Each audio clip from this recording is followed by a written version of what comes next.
The second guy is someone who I also have been working out with the last 2 summers is Jalen Johnson in Atlanta. Oof. You know, and a lot of it is situational too. I think, you know, the injury to Trae Young has sprouted even more of what Jalen is capable of doing. They've put him at this Scottie Pippen role where he's playing like this point forward. And not only is he scoring, he's rebounding at a high rate and he's dishing the ball. We've seen over like the last month where he might have 3, 4, 5 triple doubles, playing the game at a high level, and just, you know, I just love the improvement. I love seeing that. I love seeing that in this league where guys take advantage of situation or, you know, come in from their work, what they did in the summertime and able to apply it, you know, to the season and take full advantage of it. So those are 2 of the guys that come to mind right away today, and I love it because I'm in the gym with those guys. I've seen it over the last few summers, and I love, you know, what has happened. For sure. You know, I think let's start with Maxey, but I want to dive in a little bit on both of them. You know, I think great players in our league, an element that makes people great consistently is rim pressure. Like, if you can constantly put paint pressure, rim pressure on a defense, it doesn't mean you're always getting to the rim, but the threat that you can get there, whether it's speed, strength. You know, Jokic does it because skill, but also size. He can bully his way to the rim every time. Everyone's got to come because once he gets in there, he's too big for everyone. Maxey does it with speed. Johnson does it with athleticism. Yeah. But that pressure allows you to get more opportunities from 3, allows you to get playmaking opportunities. I mean, we've seen Jalen Johnson take a big jump, a lot of, you know, 13, 14, 15 assist games this season for a guy that's essentially been a small forward or even a power forward his whole life.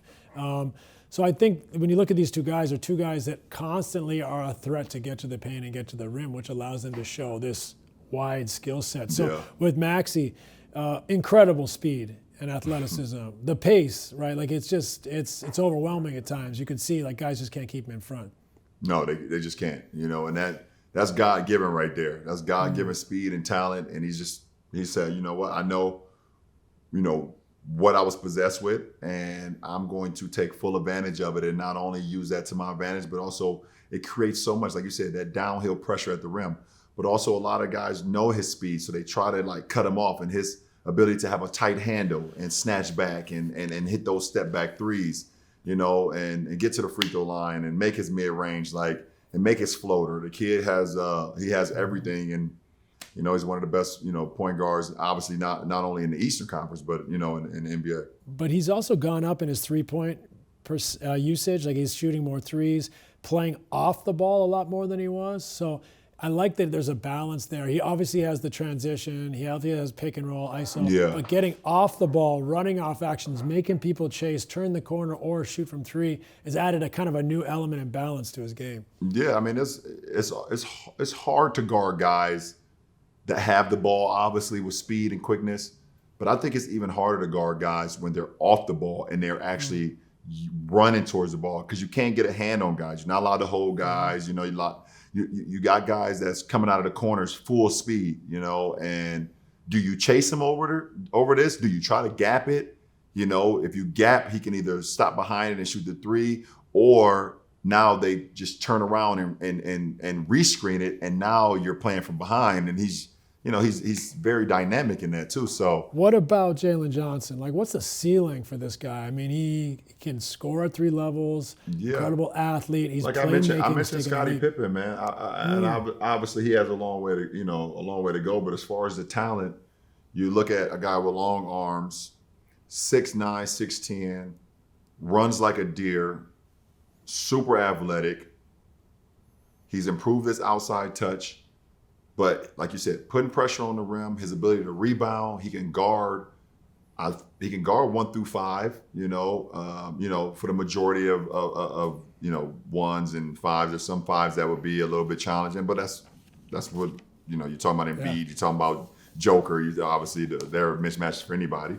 You know, and his playmaking, like, you know, I see that he's going to continue to improve. And you know, one thing about our league is just like, it's all about confidence and opportunity. And once you take advantage of that opportunity and your confidence continue to, you're like, I know I can do this I can do this every night. You know, it's not going to be, you know, the triple double every night. It's not going to always be, you know, 15 assists every night, but you know, you're starting to know the nuances of the game on making the right play, you know, and things of that nature. So I love his ceiling. I don't know what his ceiling is, but I know it's not low. I think it continue to I think it's very high, and I'm looking forward to seeing what happens. I think he's on pace to be an all-star in the East this year for sure. You know, there's no doubt about it.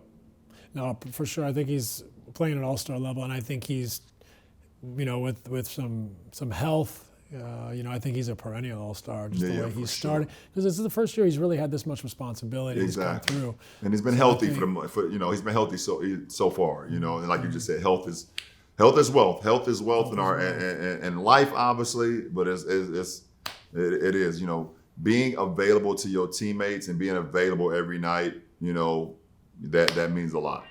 Thanks for watching Mind the Game. New episodes drop every other Tuesday. Remember to like, subscribe, or follow wherever you're watching.